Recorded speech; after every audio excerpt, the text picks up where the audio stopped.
Bonjour, bienvenue à toutes, bienvenue à tous sur le plateau d'Event Again chez nos amis de Meetings. Merci à Eurosono, Guillaume, Humphrey, Alex pour notre technique. Aujourd'hui, vous le voyez, Frédéric, notre animateur préféré, n'est pas là, donc je le remplace. J'espère qu'à la fin de cette émission, vous n'aurez pas à dire « Oui, animateur, c'est vraiment un métier ». Voilà. Au sommaire, aujourd'hui, nous recevons Patrick Martin, qui viendra nous parler au nom du MEDEF. Nous recevrons également Philippe Valentin, qui est le président de la CCI, Lyon Métropole Saint-Étienne et Roanne. Donc nous aurons deux présidents qui seront avec nous et nous aurons aussi, alors c'est un expert, nous lui donnerons la parole, Dominique Delorme qui est le directeur des Nuits de Fourvière. Bien évidemment, nous aurons notre duo de Lulu sur la colline.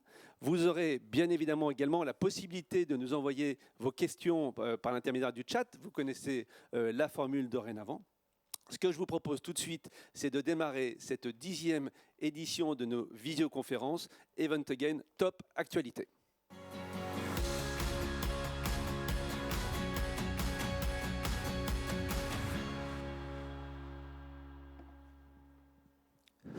Voilà, Yves. Oui. Bonjour. Bonjour. Voilà, Yves m'a rejoint. Yves qui est le vice-président de l'association. Yves, tu vas nous parler un petit peu de l'actualité qui... Tout à fait. Qu'est-ce qu'on dit, heureusement ou malheureusement, est encore riche pour notre association. Encore riche, voilà. Élément important, nous vous avons déjà parlé que nous avions rencontré la métropole en fin d'année dernière et qui nous avait parlé d'une campagne de communication qu'il promettait d'établir, de mettre en place pour relancer l'activité et la filière du tourisme d'affaires. Donc nous les avons rencontrés cette semaine. Ça avance, cette campagne est en construction, on a déjà vu des ébauches, donc elle ne va pas démarrer demain bien évidemment parce que ça ne servirait à rien, mais dès qu'il y aura une pointe de lumière sur le marché, une réouverture des lieux et bien évidemment de l'activité tourisme d'affaires, la métropole est prête à lancer cette campagne. Alors, ils ne sont pas tout seuls. Autour de la table, il y a la métropole. Il y a du monde. Il y a du monde. Il y a le Only Lyon, l'Office du tourisme, la CCI et le Bureau des congrès. Donc, tout le monde est motivé. Tout le monde est autour de la table voilà, pour nous accompagner. Encore une fois, l'objectif, et c'est ce qu'on avait demandé quand on avait rencontré la métropole, l'objectif, c'est de donner confiance aux entreprises en l'événementiel. Voilà, sachez que les entreprises sont là, sachez qu'elles savent faire de l'événementiel toujours, sachez qu'elles sauront respecter les protocoles sanitaires qu'elles auront elles-mêmes aidé à identifier. Donc ça fait partie de nos objectifs. Et franchement, on nous a déjà présenté un travail. Il y a des choses qui ont été faites, des messages qui sont écrits. Bref, c'est dans les cartons. Ouais, c'est dans les cartons. Donc c'est comme on dit, un bon motif dans le pipe. de soulagement pour nous. Voilà, c'est prêt à partir, prêt à aider la filière, prêt à aider, comme le dit Olivier, il faut que les entreprises reprennent confiance pour à nouveau réunir des gens, réunir du corporate, réunir des équipes. Voilà. Donc ça, c'est un premier élément. Deuxième élément, nous sommes aussi, nous faisons tous les efforts nécessaires, l'équipe d'Event Again, pour ce fameux événement test dont tout le monde parle. Donc la bonne nouvelle, c'est que cette semaine, le secrétaire d'État au tourisme, Jean-Baptiste Lemoyne, en a parlé, a évoqué qu'il était pour un événement test dans le tourisme d'affaires. Donc c'est une information qui ne nous a pas échappé et j'espère que ça vous fera plaisir à tous. Et nous œuvrons, nous, tous les jours pour rejoindre et lancer un événement test qui, normalement, devrait avoir lieu avant l'été, au printemps. Donc ça serait bien parce que ça redonnerait là aussi un grand coup de boost à la filière. Puis en plus, Jean-Baptiste Lemoyne, qui est secrétaire d'État au tourisme, nous a donné un petit coup de main puisqu'il a fait des déclarations en ce sens tout à fait récemment. C'est du concret. Ouais, c'est du concret. Donc on a la préfecture qui nous accompagne, on a écrit à l'ARS, on a la métropole avec nous. Aussi. Bref, voilà, ça avance aussi. Je pense qu'on a toute légitimité à organiser cet événement. Alors légitimité et en plus tous ceux qui nous écoutent, vous tous qui nous suivez depuis des mois, vous savez que c'est important que cet événement se réalise, ne serait-ce que pour redonner la confiance à tout le monde, même si on sait que les jauges ne seront pas les mêmes, les conditions ne seront pas les mêmes, mais bon, il faut le faire. Il faut le faire. De toute façon, nous demandera, en sortie de crise, on nous demandera forcément de respecter des protocoles. Donc autant de travailler sur ces protocoles en amont. Je pense qu'on gagnera du temps à la sortie de crise. Non, surtout que le contexte n'est pas le même. Je veux dire, autant au mois de mars de l'année dernière, on parlait de sécurité, de contexte sanitaire, etc. Maintenant, tout le monde sait faire. Tout le monde se lave les mains en rentrant dans un magasin. Tout le monde met un masque. Donc, maintenant, le réflexe est devenu vraiment commun. Donc, il n'y a rien qui puisse empêcher un événement de se réaliser. Encore une fois, dans les rendez-vous, nous avons ce matin, avec Anne et Marion, rencontré le sénateur Étienne Blanc, qui lui aussi nous appuie sur tous nos projets, que ce soit la campagne de com et l'événement test. Donc voilà, pour vous dire que les rendez-vous se poursuivent, sont concrets et nous avons des résultats, ce qui est bon. Parfait, merci Yves. Je crois qu'on a fait le tour. Olivier. On a fait le tour rapidement de notre actualité. C'est tout bon? C'est bon, c'est tout bon. Merci beaucoup Yves. Je vous propose, sans plus attendre, de recevoir notre premier grand témoin. Donc il s'agit de Monsieur Patrick Martin, qui est président délégué du MEDEF. Jingle, le grand témoin.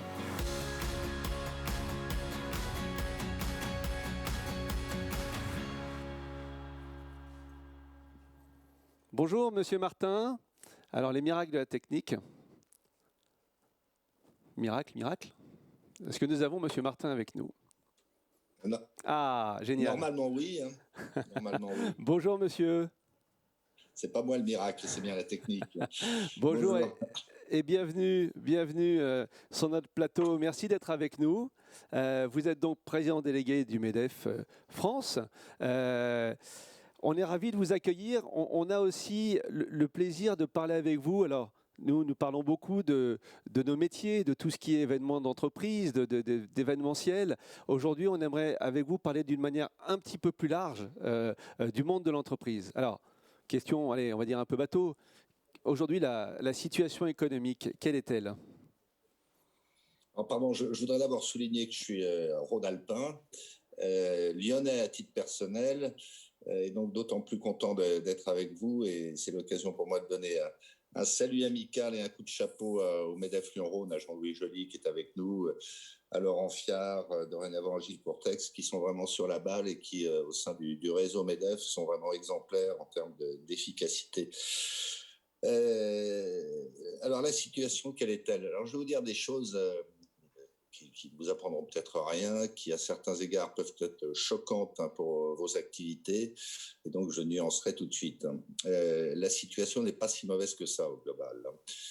Alors on n'ose pas le dire, les médias n'osent pas le dire, notamment pour ne pas passer pour des provocateurs aux yeux de ceux des secteurs d'activité des entreprises qui sont réellement dans la souffrance et dont malheureusement vous faites partie. Mais en dehors de ça, les derniers chiffres qui sont tombés, mais ça recoupe les enquêtes qu'on mène quasi quotidiennement auprès de nos adhérents. L'industrie, à part l'aéronautique et en partie l'automobile, tourne bien. Le bâtiment, les travaux publics tournent bien. Beaucoup de métiers de service tournent bien, je dis beaucoup, pas tous. Par exemple, la restauration collective, pour des raisons évidentes, peine.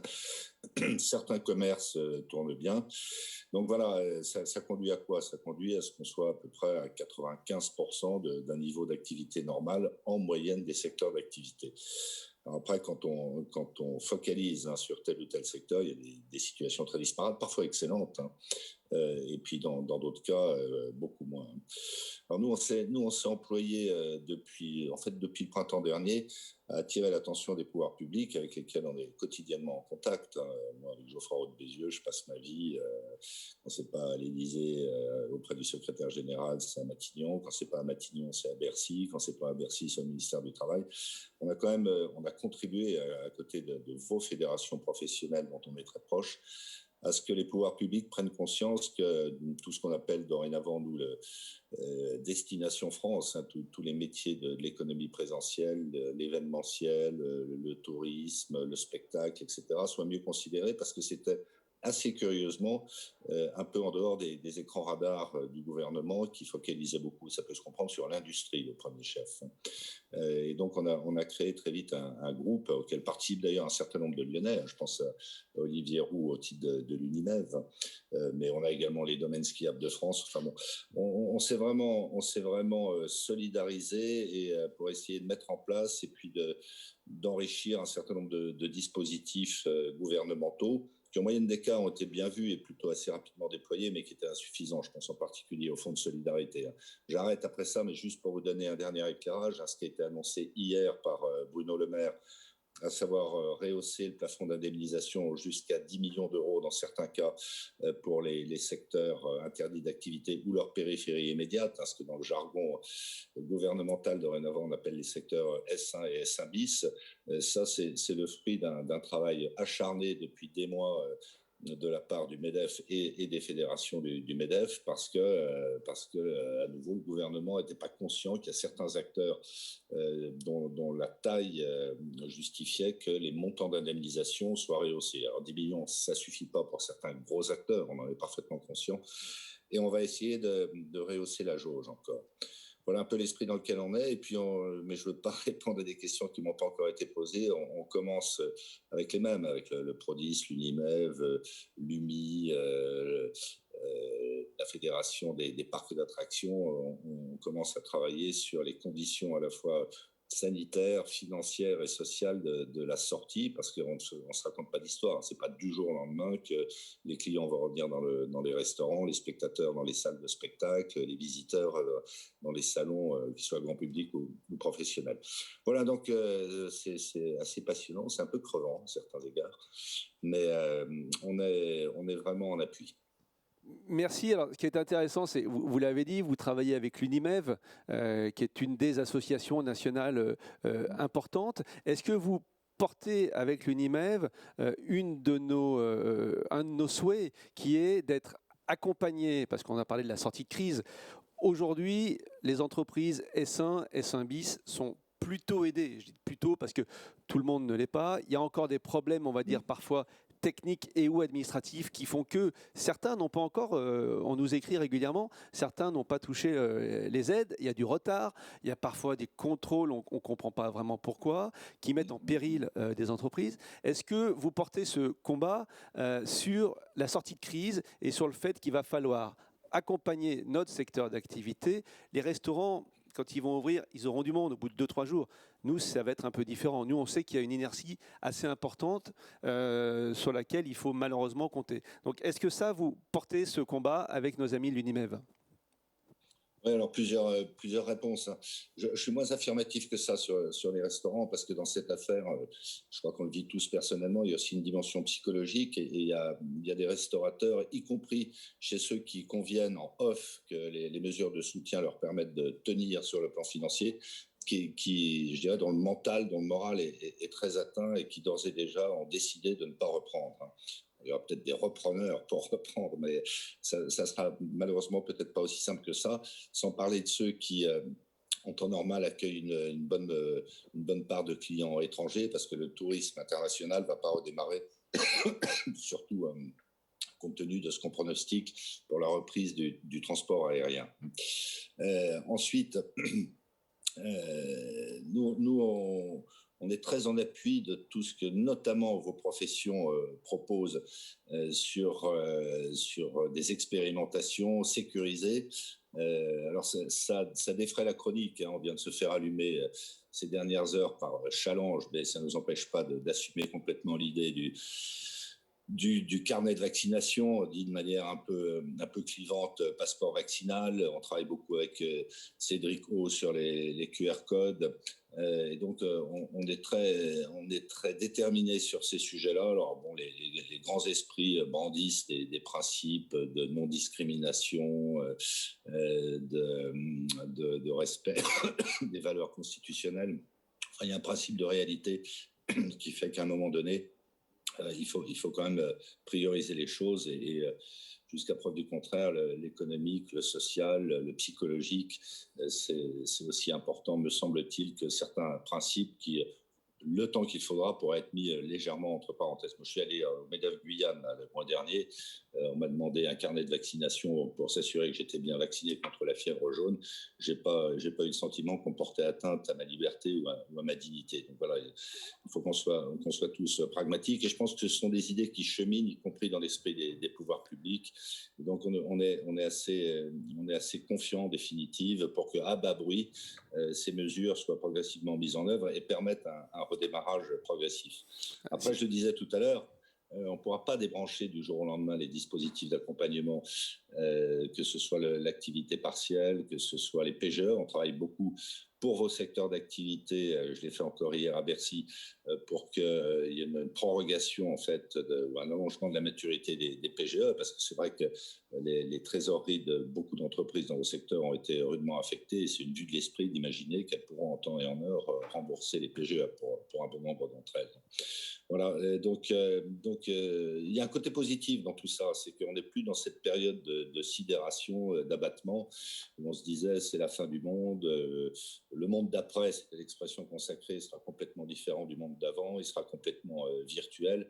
Nous, on n'y croit pas un instant, et je finis juste là-dessus, en citant un exemple qui peut vous paraître un petit peu éloigné de vos préoccupations, mais qui, de mon point de vue, ne l'est pas tant que ça. Souvenons-nous qu'au printemps dernier, tout le monde s'était convaincu, enfin moi pas tout à fait, que le télétravail était l'alpha et l'oméga de la solution à tous nos problèmes, et qu'une fois la crise sanitaire passée, de toute façon, les gens resteraient en télétravail. Mais on a bien vu, y compris du côté des syndicats de salariés d'ailleurs, combien l'opinion a basculé, et les mêmes aujourd'hui disent non, le télétravail, ça correspond à certaines situations, c'est bien adapté à certaines demandes, mais c'est certainement pas une solution radicale. Ce qui veut dire que l'économie présentielle, moi j'en suis intimement convaincu, Geoffroy également, l'économie présentielle va reprendre ses droits d'une certaine manière, et c'est très encourageant. Je pense qu'il y a deux choses encourageantes, et je finis de répondre là-dedans, c'est que donc l'économie globalement, en dehors de certains secteurs dont vous faites partie, fonctionne plutôt bien, et il y aura un redémarrage, on en est convaincu, assez fort, comme d'ailleurs on l'a vérifié au mois de septembre dernier, ou sur la consommation au mois de décembre, avec forcément un effet d'entraînement pour vos secteurs d'activité. Et puis, je le redis, cette conviction que c'est humain, on a besoin de relations sociales, on a besoin d'échanges, on ne peut pas mener une négociation intelligemment, ou en tout cas habilement, en visio. Donc, sans naïveté, en étant très prudent quant à l'évolution de la situation sanitaire, on est convaincu que ça va redémarrer sur de bonnes bases. On compte sur vous pour passer cette bonne parole à vos adhérents. Nous, on se bat alors, au niveau local, bien évidemment, on va se battre pour ça. On l'a dit en préambule, on a une campagne de communication qui va être actée. Je voudrais revenir sur le passeport, parce que le passeport, c'est intéressant, vous en parlez, on en a peu parlé jusqu'à présent d'une manière générale. Typiquement, je poserai peut-être la question tout à l'heure à Dominique Delorme. S'il y a passeport, quand y aura-t-il un passeport ? Comment faut-il nous organiser en tant qu'organisateurs d'événements ? Parce que qui contrôle, comment, etc. Donc, est-ce qu'il va y avoir un temps qui va nous permettre de préparer tout ceci ? Est-ce que là-dessus, vous avez des éléments de date éventuellement à nous donner ? Il y a un préalable qui n'échappe à personne et qu'on maîtrise malheureusement assez mal, qui est celui du taux de vaccination.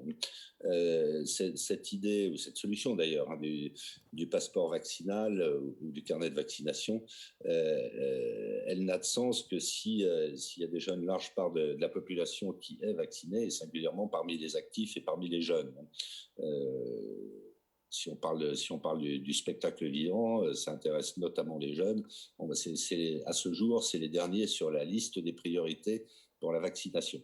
Donc, il y aura forcément une inertie. Moi, je suis incapable de dire s'il y aura une immunité collective, en tout cas une large majorité de la population française qui sera vaccinée avant l'été. C'est évidemment ce qu'on souhaite, et les entreprises d'ailleurs peuvent jouer leur rôle en facilitant le jour venu la vaccination de leurs salariés.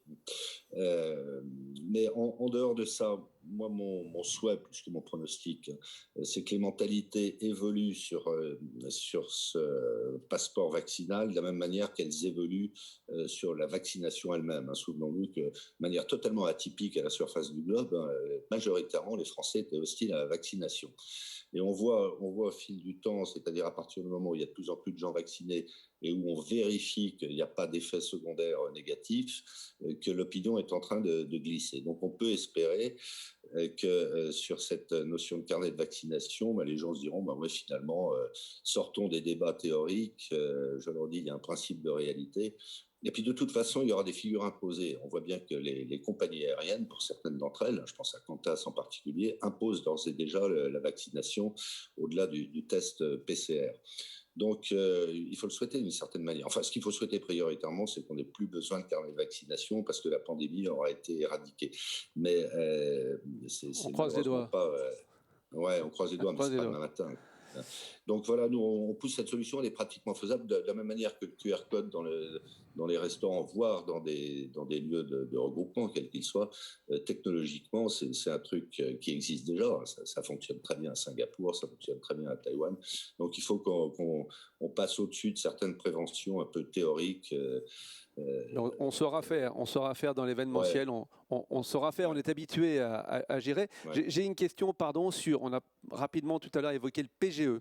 On a beaucoup entendu parler de transformation de PGE en prêt participatif ou autre. Certains disent mais non, on pourra pas, on remboursera jamais, etc. Ça m'étonnerait. Mais aujourd'hui, quel est le principe de base? Est-ce qu'on reste sur un PGE, un prêt qu'il faut rembourser et on décale le début des remboursements, ou il va y avoir d'autres solutions éventuellement techniques, fiscales, qui vont être imaginées? Est-ce qu'on travaille là-dessus ou pas? Alors, on a déjà obtenu quelques assouplissements, typiquement la possibilité qui est automatique, il suffit de le demander, de bénéficier d'une deuxième année de différé. Je l'évoquais rapidement tout à l'heure, c'est moi qui suis à la manœuvre pour le MEDEF là-dessus. On a demandé pour les secteurs S1 et S1 bis, en tout cas, la possibilité d'aller au-delà des 6 ans et jusqu'à 8 ans. Ça réglera un certain nombre de situations, pas toutes. Alors sur les prêts participatifs, il y a beaucoup de confusion. La doctrine du gouvernement n'est pas encore totalement arrêtée et tout ça est sous contrôle de la Commission européenne. Mais il ne faut pas se raconter l'histoire. Les prêts participatifs, qui auront une maturité un peu plus longue, qui coûteront plus cher que le PGE, malgré tout, ne seront pas destinés à refinancer des PGE. Donc il faut qu'on travaille sur un troisième volet. Et je dois reconnaître que ça avance pas très vite du côté du gouvernement, c'est-à-dire la possibilité pour des entreprises, y compris des TPE, des PME, de mobiliser des fonds propres, si possible de l'épargne de proximité.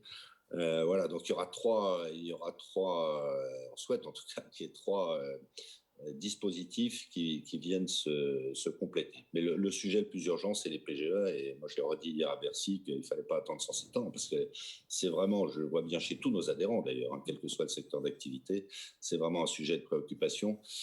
Certains d'ailleurs n'ayant pas compris que c'est à leur seule main, je veux dire à la seule main des entreprises de décider si elles remboursent ou pas à la première échéance ou à la deuxième échéance. Donc il y a de vrais motifs d'inquiétude, mais il ne faut pas non plus se créer de fausses peurs. Non, et puis c'est vrai que dans notre secteur d'activité, le PGE a été quand même beaucoup utilisé.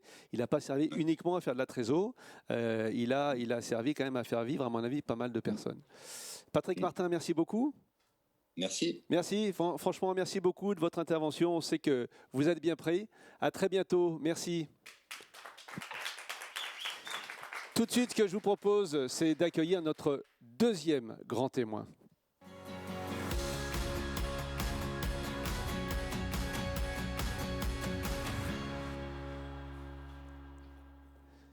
Philippe Valentin, alors président de la CCI Lyon Métropole Saint-Étienne-Roanne. Ça va? J'ai tout dit? Oui, c'est bon, dans le bon ordre. Bienvenue Philippe, merci d'être là. Bon. Je vous laisse entre les mains de Anne, qui est la secrétaire générale de notre association et qui a plein de questions pour vous. Donc bonjour à tous et ravi de vous retrouver. Nous, comme on vous le dit chaque fois, le jeudi, on aime nous se retrouver et vous retrouver parce qu'on sait qu'on vous apporte des informations intéressantes et on vous donne de l'énergie.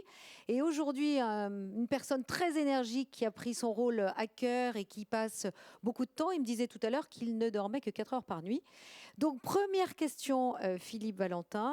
comment la CCI accompagne les entreprises depuis finalement, malheureusement, presque un an.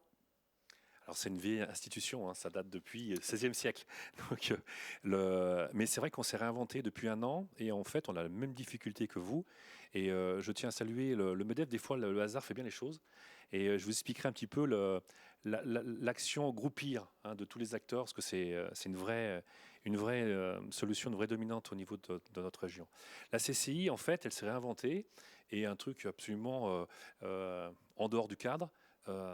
Au premier confinement, on s'est dit, allez, ok, on développe, on accompagne les entreprises qui étaient, je vous rappelle, beaucoup d'informations, des informations, des contre-informations, c'était un petit peu le chaos. Et ben, du coup, on a fait 40 000 appels sortants. Donc, chaque entreprise, on avait ciblé. Donc, nous, on a la faculté de mesurer la typologie des entreprises et de dire, voilà, est-ce que vous savez que vous avez le droit à tel dispositif? Parce qu'à l'époque, ce n'était pas aussi simple que maintenant. Et puis après, c'est de dire quelles sont vos difficultés. On remonte ces difficultés-là et puis on les met en correspondance avec des organisations. Et on a fait en moins d'un mois 40 partenariats. Donc dans la vraie vie d'avant, ça aurait dû prendre peut-être un an. Donc voilà, c'était en mode pushing. Et la première action, c'était celle-là pour aller vers l'autre. Et justement, notre filière de l'événementiel, comment l'avez-vous soutenue depuis un an d'une manière très concrète? Alors, de façon très concrète, nous, la capacité d'avoir des connexions diverses et variées avec tout le monde économique.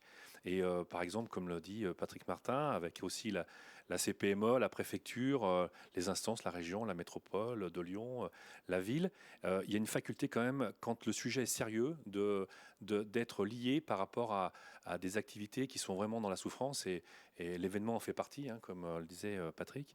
Et ça se traduit de façon très simple.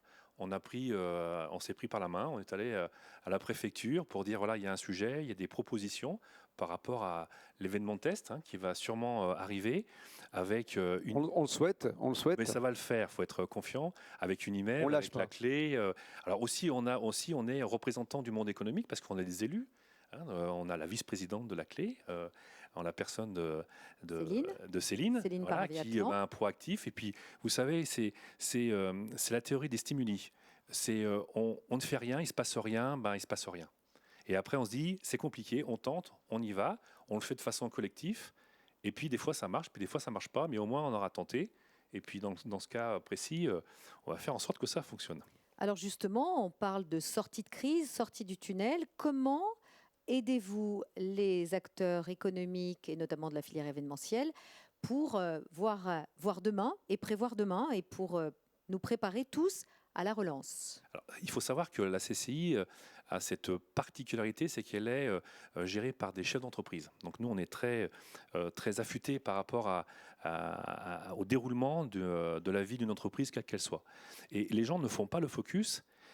Tout ce qui est accompagnement, il faut être honnête, c'est plutôt de très très bonne tenue par rapport à des secteurs comme le vôtre qui ont été sinistrés, et puis la restauration, bien d'autres. Il y en a de moins en moins qui sont dans le trou de la raquette. Et le sujet, nous, c'est la relance. C'est-à-dire qu'à un moment donné, l'entreprise, elle est à bout de souffle, on y croit, hop, ça démarre. Et au moment où on croit que ça va redémarrer, en disant, ça y est, c'est sauvé. Ben non, c'est le début d'un renouveau. Et là, il faut avoir de l'argent, il faut avoir du BFR.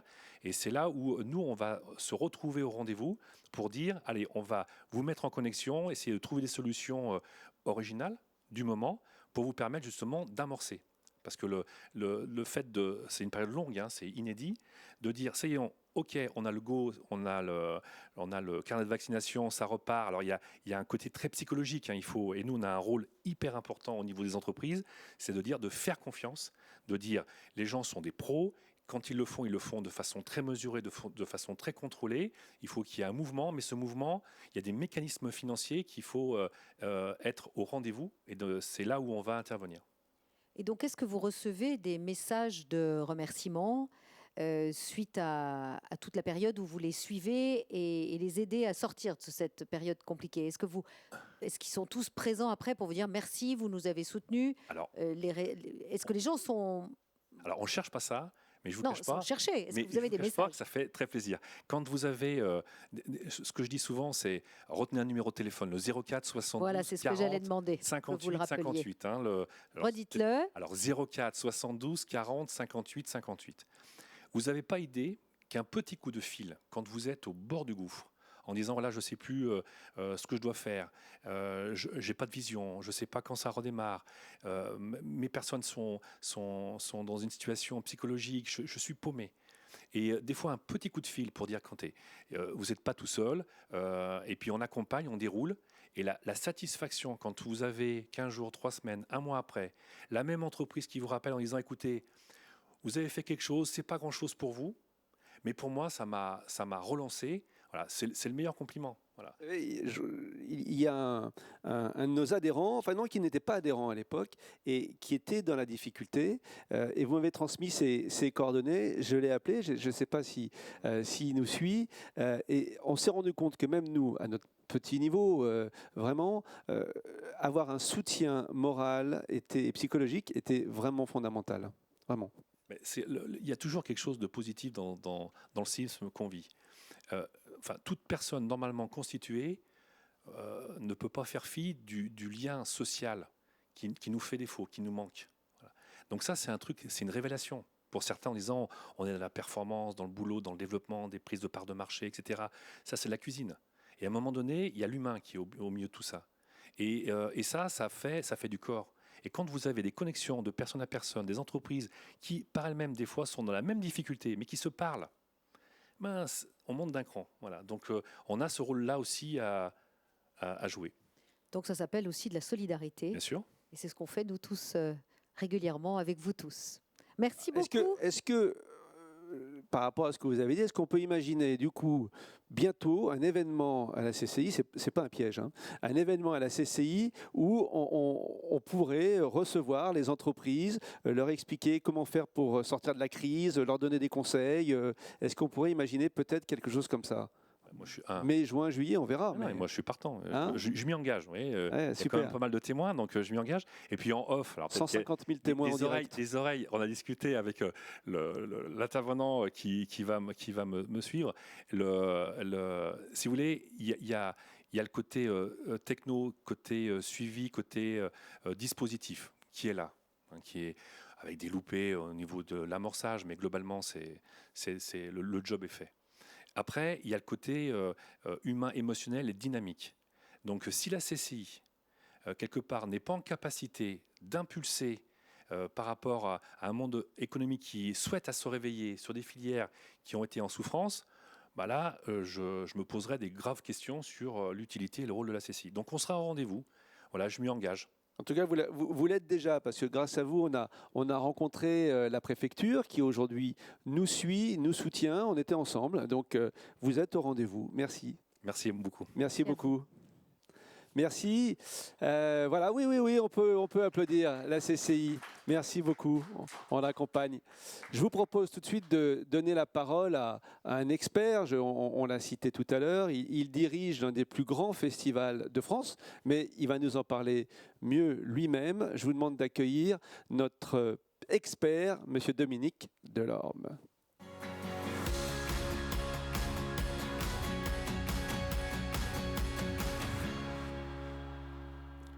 Bonjour. Bonjour. Est-ce que je vous jette un coussin comme on fait? Oui. Vous en perdez combien d'habitude? Alors chaque année, vous en perdez combien? On en fabrique près de 20 000 et on fait ça, on peut dire des noms quand même. Hein, bien sûr. Nous, avec voisins, avec les chocolats. Avec Romain Boucomètre, qui est partenaire des coussins des Nuits de Fourvière. Ah, c'est super. Le coussin de Lyon qui vole. C'est une belle tradition, on est les seuls. Je veux dire, parce qu'on est chauvin quand même, hein, les Nuits de Fourvière, ça nous appartient. Non, on n'est pas tout à fait les seuls. Il y a aussi une tradition du coussin qui vole au festival de Ramatuelle. D'accord, voilà. Okay, ils ont copié. Alors, par contre, on n'a jamais retrouvé la date à laquelle ça avait commencé. On ne sait pas à quelle année ont commencé les vols de coussins en Nuit de Fourvière. C'est une énigme. Si quelqu'un le sait, qu'il vienne nous le dire. Voilà, c'est intéressant. Mais en tout cas, c'est à chaque fois un moment très sympa. Je ne sais pas si Humphrey peut envoyer une photo. On avait prévu une petite photo pour vous. Alors, quand vous voyez cette photo... Concert de Björk. Ah, bravo. Björk, parce que c'est un concert avec un petit feu d'artifice derrière la scène. Ça avait été assez compliqué, mais heureusement, le commandant en chef des pompiers avait suivi ça de près et on a pu le faire. Alors, quand Avec vous un voyez théâtre cette... plein, ouais, j'espère qu'on va vite retrouver des théâtres pleins comme ça. C'était ma question. Alors, nostalgique ou plein d'espoir? Eh ben, pas nostalgique, mais c'est un magnifique souvenir. C'est un magnifique concert de Björk. Et puis on est plein d'espoir parce qu'on va le faire, ce festival. On va le faire. Alors, ce les dates. festival 2021. Ah, ben, bien sûr. On a été pris de court en vin. Ouais. On a été piégé parce qu'il faut savoir qu'en vin, on a, au moment où on appuyait sur le bouton de la mise en ligne de la billetterie, c'est-à-dire le 13 mars, le vendredi 13, plus jamais on ouvrira un vendredi 13, vendredi 13 mars, d'accord, Ouais. à 14h, quand on appuie sur le bouton, on met en vente. J'étais devant le Only Lyon, l'Office du tourisme, voilà, avec François Gaillard, la place Bellecour. Il y avait 400-500 personnes qui faisaient la queue. Sur mon téléphone tombait l'information. Interdiction des rassemblements de plus de 100 personnes à partir de tout de suite. Horrible. Voilà. Horrible. Et dans les 3 jours qui ont suivi, à partir de là, on a vendu 43 000 billets. Je crois que j'étais dedans, mais bon. Voilà. Et nous aussi. Alors, quelles sont les dates? Allez, on parle un peu de choses positives, merveilleuses. Est-ce que vous avez des dates à nous annoncer? Ben oui, bien sûr. Alors le festival, on va le faire, et on va le faire dans les dates habituelles, et même on provoque un petit peu puisqu'on le fait un petit peu plus tôt que d'habitude. Donc d'habitude c'est 1er juin, 31 juillet, c'est 2 mois de festival. Mais là, on va travailler en collaboration avec la Biennale de la danse de Lyon, avec Dominique Hervieux, puisque la Biennale, normalement, avait lieu au mois de septembre. Elle a été, bien entendu, repoussée, et Dominique m'a appelé pour savoir si on pouvait faire la Biennale en mai-juin, de fin mai à début juin, ce qui tombait en même temps que le Festival des Nuits de Fourvière. Donc on a dit, au lieu de faire 2 festivals, on va garder les 2 festivals, les identités esthétiques, artistiques, les 2 esprits des festivals, mais on va s'associer, on va les défendre ensemble et avoir des spectacles en commun, puisque l'Union de Fourvière, c'est théâtre, danse, musique et cirque. Et ben, tous nos spectacles de danse, on les a remontés entre fin mai et début juin. Ils seront inscrits à la fois dans la Biennale de la danse et dans les Nuits de Fourvière. Et le spectacle d'ouverture, le 27 mai, sera commun à nos 2 festivals, avec une fête commune pour fêter le renouveau de la Superbe. sortie des festivals. Super. Donc la première date serait le 27 juin. Donc on 27 bloque juin, tous, pardon. on bloque tous nos 27 mai, agendas. 27 mai, 27 mai, pardon, 27 mai, voilà. 27 mai. D'accord. Et comment, n'importe quoi. et comment on va s'organiser? Comment on va s'organiser les jauges, du coup, pour les... Ah oui, alors là, il faut revenir sur ce qui a donné quand même, ça nous a donné de la pêche quand même. Vendredi, pas dernier, mais celui d'avant, la ministre de la Culture nous a donné une espèce de feuille de route.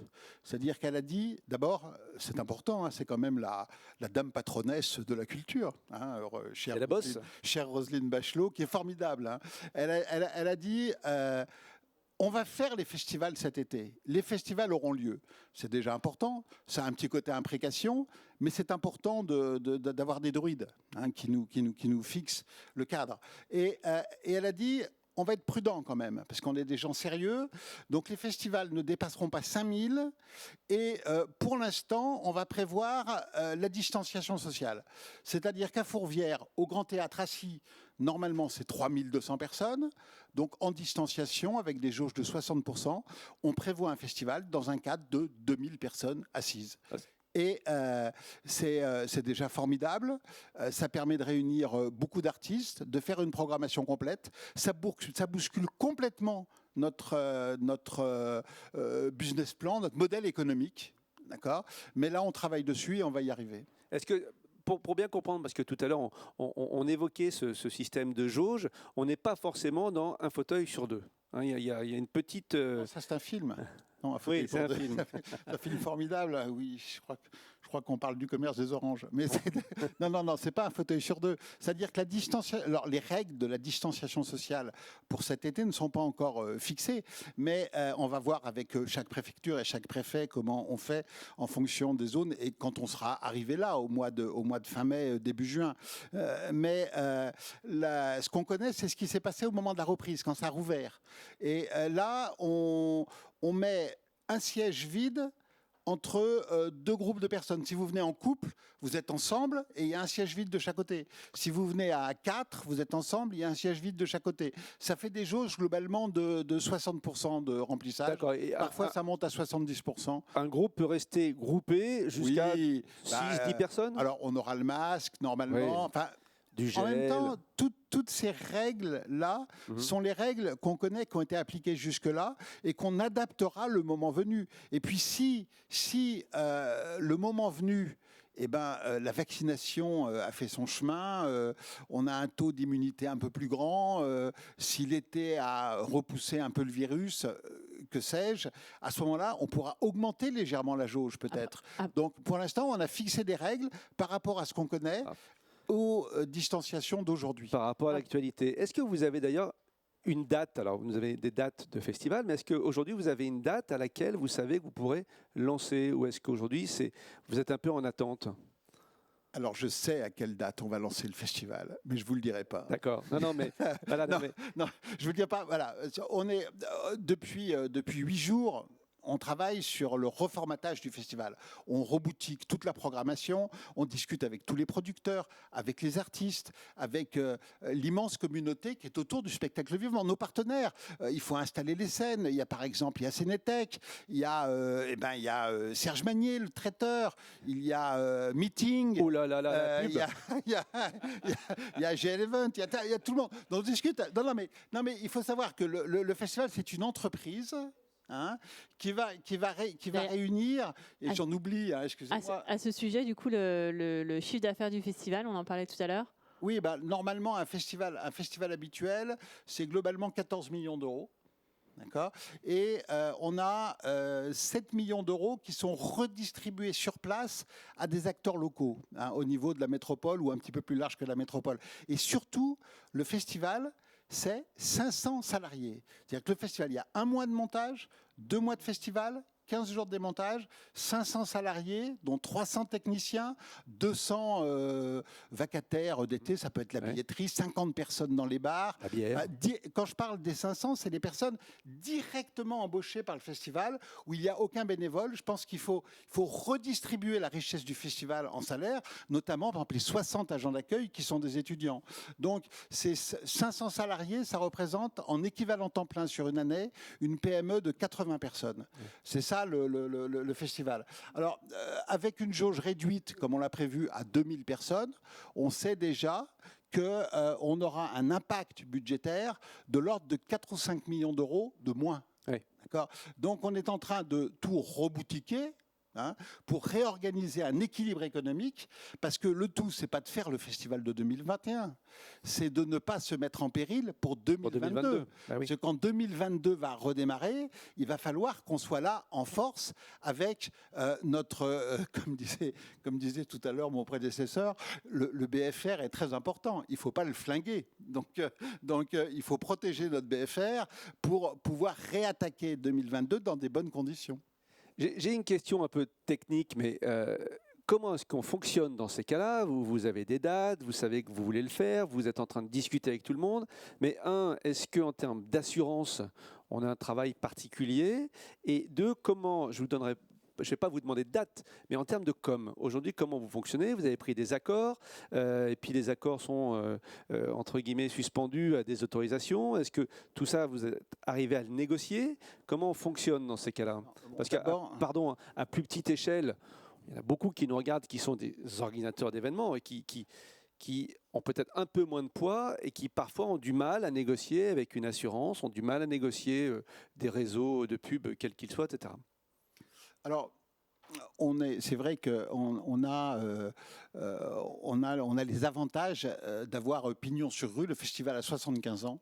Il est vraiment dans l'ADN de cette ville de Lyon et dans cette métropole. Et ça ouvre des portes. Il y a des habitudes, des facilités, des relations, etc. C'est indéniable. Bon, derrière nous, il faut savoir qu'on entraîne tout un tas de productions, de jeunes, de gens qui travaillent dans le sillage et qui bénéficient aussi de ça. C'est aussi important. Et en termes d'assurance, c'est compliqué. D'ailleurs, on peut le dire aujourd'hui, il y a un certain nombre de tournées internationales qui ne se feront pas. Qui ne se feront pas, parce que déjà, on ne trouve pas d'assureur pour assurer ces tournées. Donc on ne peut pas partir sur la route avec une tournée. Une tournée, c'est un artiste, c'est une entreprise.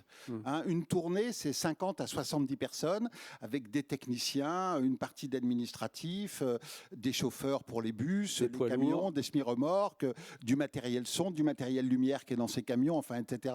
C'est une entreprise de 50 à 70 personnes qui va sillonner l'Europe et qui va trouver un équilibre économique sur une cinquantaine, une trentaine, une quarantaine de dates qui vont passer de la Croatie à l'Allemagne, à l'Espagne, à l'Angleterre, à la France, enfin, etc. Il faut vraiment autant de dates pour trouver. Ah oui, oui, oui, oui, oui, parce que On se rend pas un compte. chanteur, il part pas avec sa guitare sur le dos à pousser Ah bon sa chansonnette. Je sais que Sting, une fois qui était logé à la Villa Florentine, il s'est pointé à 9h du matin devant la grille du festival avec sa guitare sur le dos en disant au gardien bonjour, je suis Monsieur Sting et je voudrais venir répéter un petit peu.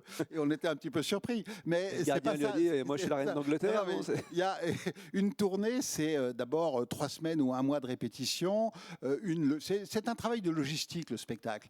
Donc avec la logistique organisée au niveau international, on parlait tout à l'heure de la difficulté du transport aérien. Donc il faut organiser les voyages, il faut organiser les hôtels, il faut organiser... enfin voilà, et cette entreprise éphémère qui va durer sur 2 mois, elle trouve un équilibre économique sur les 30, 40, 50 dates qu'elle va faire à l'échelle européenne. S'il y a 1 ou 2 dates qui s'effondrent, pareil, c'est des marges à la fin, c'est des marges de 5 ou 10% sur la totalité. Alors ça brasse beaucoup d'argent, c'est cher, mais c'est pas des mannes. Ouais. Et donc, si les assureurs ne suivent pas, eh ben, la tournée ne peut pas se monter. Ce qui annonce donc du coup une programmation 100% française. Mais pas du tout, ma chère madame. Non, non, non, non, non, non. Alors, vous savez qu'on a des artistes internationaux. Qu'est-ce qu'on appelle un artiste international? Bon, connu sur à peu près le monde entier, au moins le monde occidental. On a des artistes qui habitent en Europe. Je pense par exemple à une Mélodie Gardot. Mélodie Gardot, elle habite, je vois des choses épatantes quand même. Mélodie Gardot, je croyais qu'ils avaient arrêté, mais ils n'ont pas arrêté du tout. Non, non, ils sont- Mélodie, Vous verrez, c'est une petite surprise pour tout à l'heure. Mélodie Gardot, elle habite très très souvent à Paris. Donc on est en train de discuter pour voir si ça sera possible. Voilà. On a Asaf Avidan, israélien, il habite en Italie la plupart du temps. Parfait. Donc, vous voyez, c'est un petit peu plus complexe que ça. En fait, on va avoir une belle programmation. On va avoir Pas une de belle doute. programmation. On aura une artiste locale qui est devenue une artiste nationale, Pomme. qui a une non victoire Pomme, Voilà. bien entendu. Et en Vous venant avez un tout- petit nom à nous lâcher et encore en là venant tout à l'heure, on va était y même arriver, là en Olivier, on va y essayant de voir. arriver. J'étais en train d'essayer de discuter avec elle pour voir, comme on est sur une jauge réduite de 2000 places, si elle ne pouvait pas faire 2 soirs. Donc j'attends la réponse, savoir si c'est possible. Et puis, qu'est-ce que je peux vous dire aussi? On va recevoir, normalement, en ouverture du festival, on doit avoir la création d'un spectacle musique et danse avec la chanteuse Camille. Voilà. Et des Exceptionnel. Sud-Africains et une chorégraphe sud-africaine qui s'appelle Robin Orlin.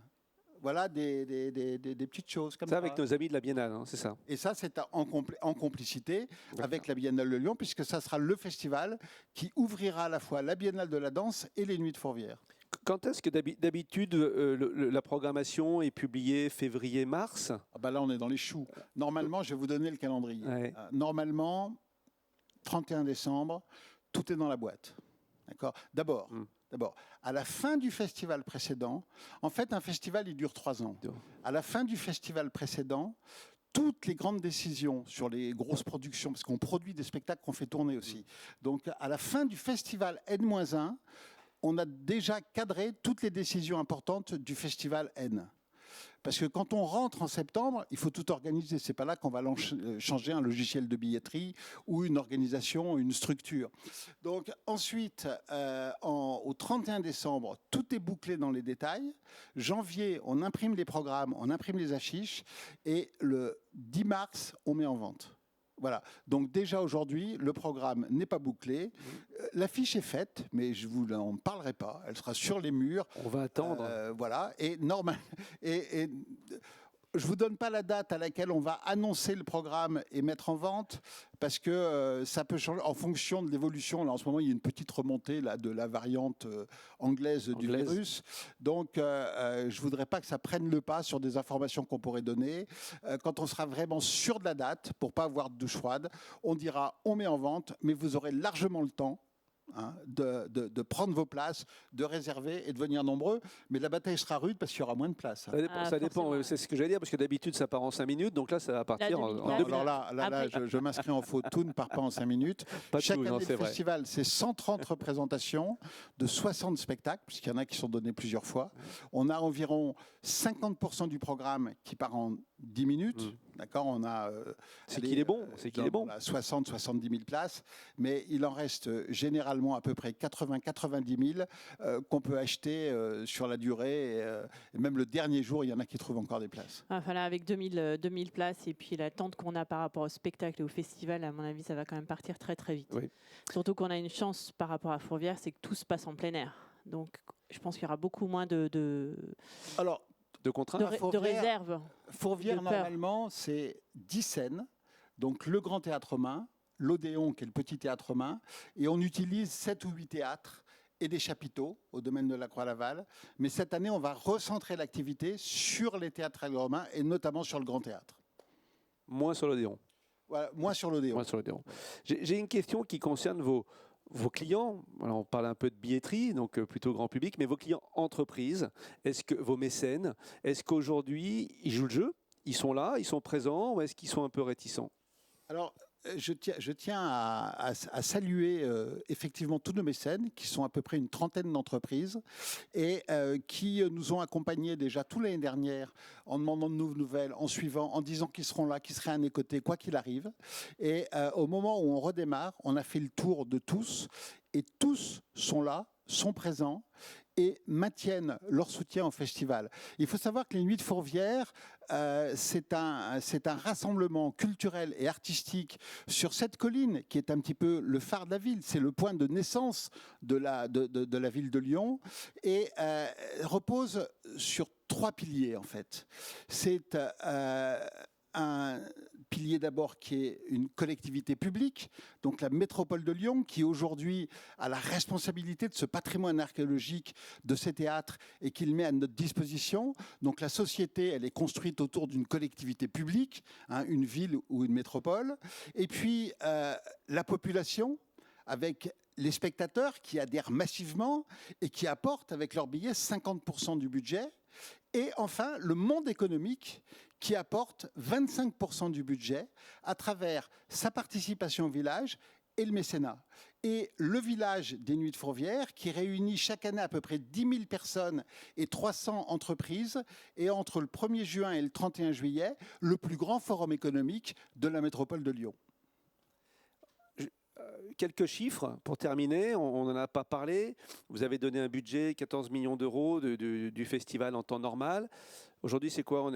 C'est parmi les grands festivals nationaux. Aujourd'hui, les festivals, c'est une palette énorme de projets différents. C'est la diversité totale. Ça peut être un concert de quatuor dans une chapelle, dans une campagne avec une chapelle romane magnifique. Il n'y a pas de petit festival en termes de puissance artistique et de qualité, de capacité de réunir une population autour d'une œuvre et d'un projet artistique et culturel.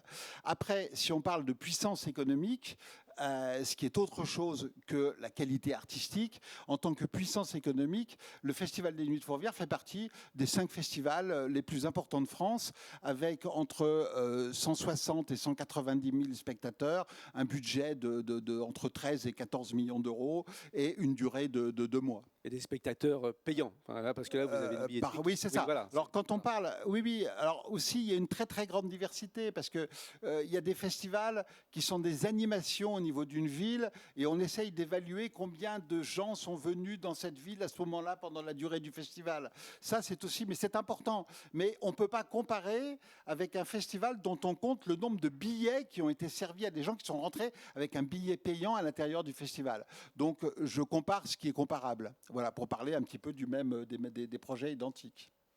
Moi, j'aurais une petite dernière question. Enfin, je sais que Dominique il nous raconte très régulièrement des petites anecdotes sur les nuits de Fourvière et une petite anecdote qui serait de circonstance ou qui pourrait nous amuser là maintenant. Je sais pas, vous voulez quoi comme genre d'anecdote? Il y a des choses, des histoires drôles, on en a certains, mais des trucs qui sont complètement, je sais pas, par exemple, il y a une histoire drôle. Oui. Histoire drôle, on a besoin de ça. Histoire drôle.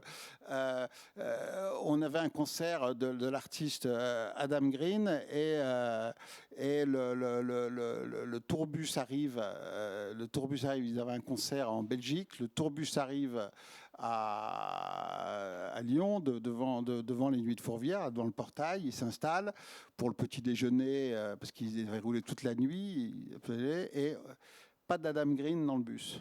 Donc c'est un drame absolu.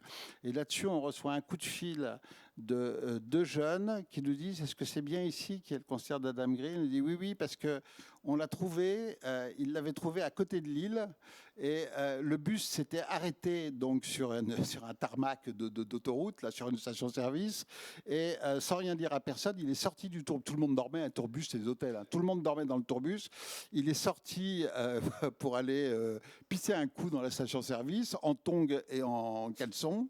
Et le tourbus est reparti sans se rendre compte qu'il n'était pas là.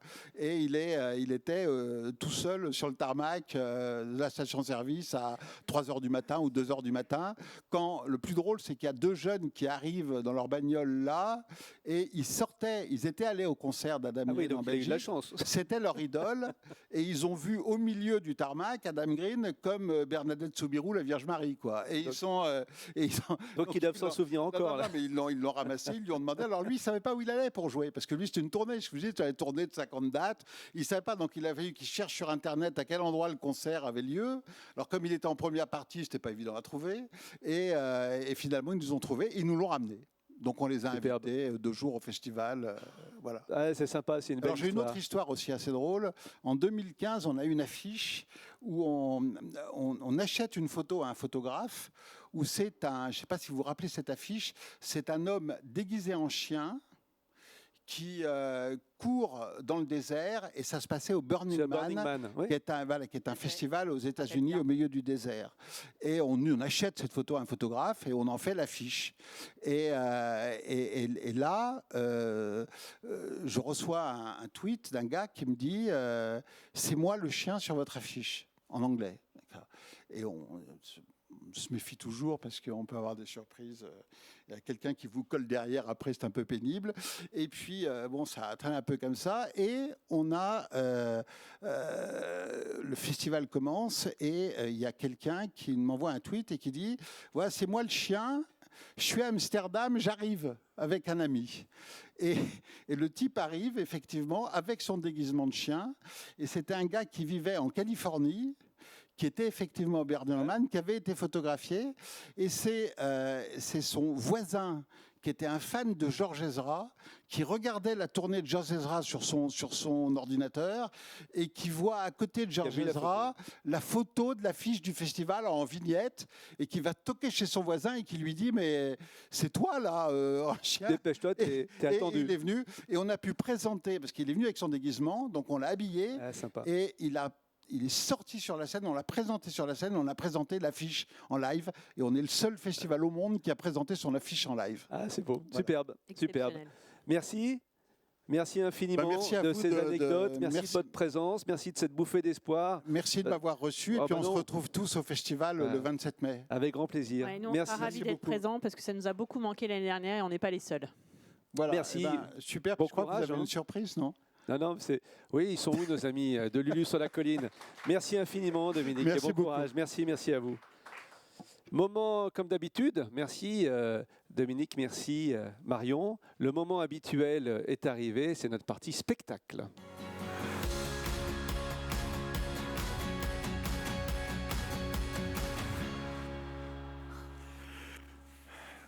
Voilà, on est vraiment content d'être là, parce qu'il y a vraiment du beau monde. Hein. On a eu le MEDEF. Ça, oui. Vous savez, dans le spectacle, souvent quand on est entre intermittents du spectacle, quand on dit toujours, il y a des gens du MEDEF qui sont sympas. J'ai un très bon ami du MEDEF. Voilà. En plus, pour moi, c'est vrai, en plus, puisque du coup... Stéphane Rostin. Stéphane Rostin, qui nous regarde. Voilà, qui est le président du MEDEF de l'Ain. Parce que je ne connais pas non plus que c'est des ruraux. C'est vachement bien.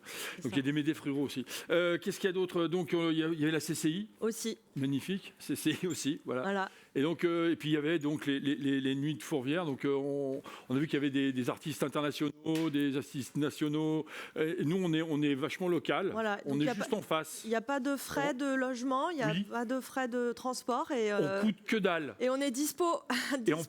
dispo. Ouais, et en plus, on va pas non plus, comment vous dire, on va pas vous flinguer la billetterie parce que c'est calme quand ça réserve, quand c'est nous. Donc voilà. Alors on a préparé des chansons, vous allez comprendre pourquoi c'est calme en même temps. Mais on s'accroche. C'est parti. Alors voilà, donc c'est une chanson, c'est pour la CCI, vous l'aurez compris. C'est au Palais du Commerce, place de la Bourse, que j'ai rencontré CCI.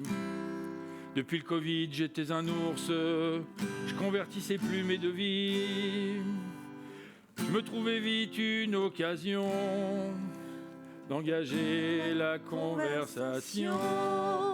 Avec nous. Il faisait un temps superbe, je me suis assis sur l'herbe. CCI aussi. Quand ces arbres bourgeonnent et les gueules de loup boutonnent. CCI aussi. Près de nous sifflait un merle, la rosée faisait des perles. CCI aussi. Un clocher sonnait tout proche, il avait une drôle de cloche. CCI aussi. Voilà, ça c'était pour la CCI. Voilà. Et bravo. Patrick Martin, moi, au début, je croyais que c'était le petit blond qui faisait du ski nautique, mais non. Vous n'êtes pas petit, vous n'êtes pas blond, en fait. Voilà, enfin, ça c'est Barfoot aussi, il en a fait un peu. Alors maintenant, c'est pour le MEDEF, donc une chanson que tout le monde doit connaître normalement. C'est Merci patron. Merci patron. Quel plaisir de travailler pour vous, on est heureux comme des fous. Merci patron. Merci patron. Merci patron. Merci patron. Ce que vous faites ici-bas, un jour Dieu vous le rendra. Voilà. Merci le MEDEF. Merci le MEDEF. Alors après, bien sûr, là on a tout donné. Là on s'est dit bon, c'est le moment ou jamais. C'est vrai que moi ça fait 30 ans que je suis comédien et j'ai toujours pas réussi. Mais bon, vous. C'est pareil, presque. Mais en moins jeune, plus jeune. Ouais. Voilà, donc on s'est dit, tiens, il y a quand même Dominique Delorme qui est là, on va peut-être essayer de voir s'il peut nous programmer. Voilà, donc on va faire un petit hommage déjà au Festival des Nuits de Fourvière. Voilà, c'est important. Donc alors là, vous allez voir qu'en fait, dans le monde entier, on parle des Nuits de Fourvière. Puis là, on pouvait pas, c'est quand même Fourvière, ça reste quand même une place quand même, enfin, c'est la colline qui prie quand même, hein. Belle nuit de Fourvière, sainte nuit de Fourvière, tout s'endort, plus de bruit, veille seul le couple sacré, 12 enfants aux fins cheveux, clos tes yeux et repos. Calme-toi en fait. Pardon, je m'emballe toujours. Pardon, c'est beaucoup trop. Et puis après, il y a des chansons un peu plus variétoches, donc... Et tu chantes ce refrain qui te plaît. Et tu tapes, c'est ta façon d'aimer. Ce rythme qui t'entraîne jusqu'au bout de la nuit de Fourvière. Voilà, réveille en toi le tourbillon d'un vent de folie. Voilà. Attention. Alors, quand on a une idée par an, donc on la garde et on les tire. Hein, bien sûr. On fait un gag et... C'est un peu comme le gouvernement. Un gag, un rire, mais pendant un an. Voilà, on continue. Alors, maintenant, c'est les Beatles. Alors ça va être plus compliqué à... Maintenant, si vous programmez les Beatles, il n'y aura que 2 personnes, donc ça va être moins cher. Allez. It's been a hard day's night de Fourvière, and I've been working like a dog. It's been a hard day's night de Fourvière. Yeah. Voilà, même les Beatles en ont parlé. Après, il y a bien entendu... Jojo. Jojo Forever in my heart. C'est vrai. Alors, on y va. Setona, non. Retiens la nuit de Fourvière pour nous deux jusqu'à la fin du monde. Retiens la nuit de Fourvière pour nos Donc, cœurs. je crois que vous avez compris, maintenant on peut le faire avec nous, le de Fourvière, parce que quand même, le mec il s'est pas déplacé pour rien quand même. Allez, on y va. Allez, c'est parti. Pour nos cœurs, dans sa course vagabonde. C'est un Pour le bonheur. Pour le bonheur de nos deux cœurs, arrête le temps et les heures, je t'en supplie à l'infini. Retiens la nuit de Fourvière. C'est bien, Voilà. Je t'en bravo, c'est parfait. Et puis, on Alors, se dit maintenant, pour vraiment mettre le lieu en valeur, finalement. On a pensé quand même. On a pensé à mettre vraiment ce festival et notamment. On a écrit. On a écrit une comédie musicale. Ouais, c'est original. Hein, c'est très original. Ça se passerait donc à Fourvière. Ouais.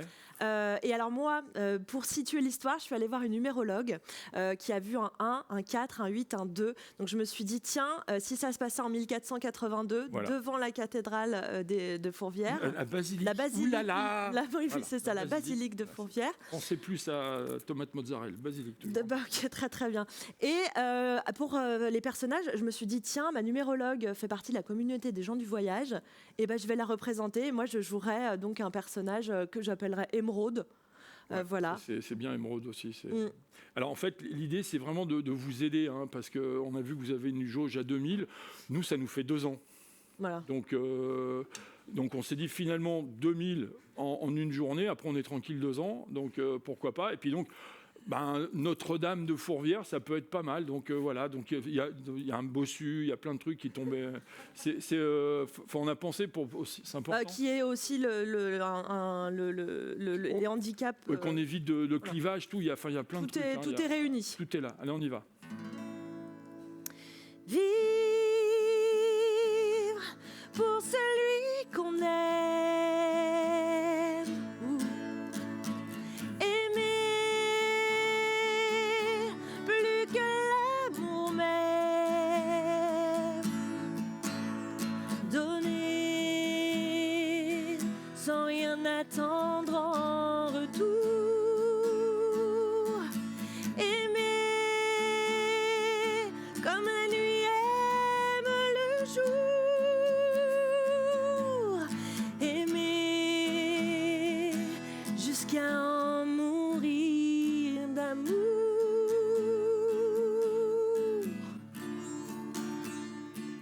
Jusqu'à en mourir d'amour. Danse mon Esmeralda, chante mon Esmeralda, au-delà de l'au-delà, mourir pour toi n'est pas mourir. Attention, ça monte. Danse mon Esmeralda, chante mon Esmeralda,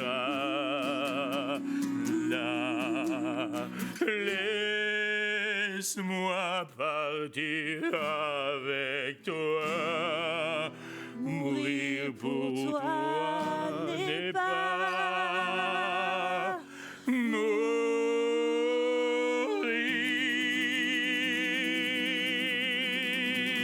Ça peut marcher, ça. Voilà.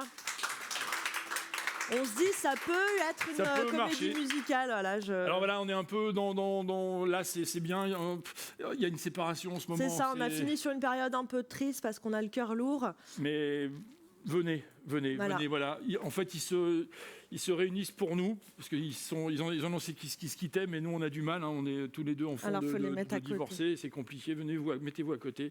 Voilà, vous les reconnaissez. C'est les Daft Punk, mais c'est les Daft Punk de Saint-Étienne. Voilà. C'est ça. Ils sont stéphanois, c'est vraiment bien.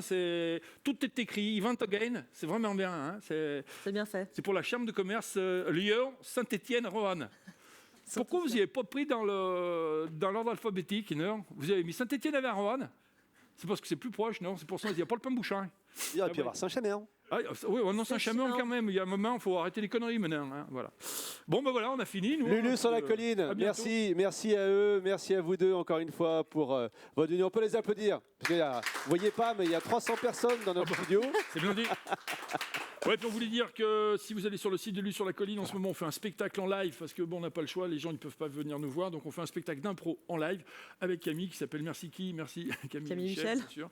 Voilà, donc vous avez le lien en bas. C'est pour pouvoir acheter des billets. Donc on fait des billets. Attention, ça rigole pas, c'est 9 €. Voilà. C'est même pas tout à 10 balles où je remballe, c'est tout à 9 balles. Ouais, tout à 9 balles où on remballe pas. Donc du coup, les gens, vous êtes chez vous. Donc bien entendu, on demande aux gens s'ils sont bien entendu deux devant l'écran, de prendre 2 places. Mais comme on peut pas vérifier, on peut aussi se faire enfler. Voilà. Voilà, merci. Non, mais message passé. On les soutient. Ils sont avec nous depuis un bon moment. Donc on les soutient. Merci Camille, merci Michel. Merci. Rendez-vous dans 15 jours. Nous aurons l'occasion de recevoir Emeline Baum, qui est la vice-présidente de la Métropole, qui sera avec nous. Et puis aussi Bertrand Pullman, qui est professeur de sociologie et d'anthropologie. Ça va être encore une fois très sérieux. Merci à tous. Vous n'oubliez pas notre LinkedIn. Vous n'oubliez pas notre mail eventagain.asso@gmail.com. Nous sommes à votre disposition. Nous essayons de répondre à toutes vos questions. Merci. À très bientôt. Au revoir.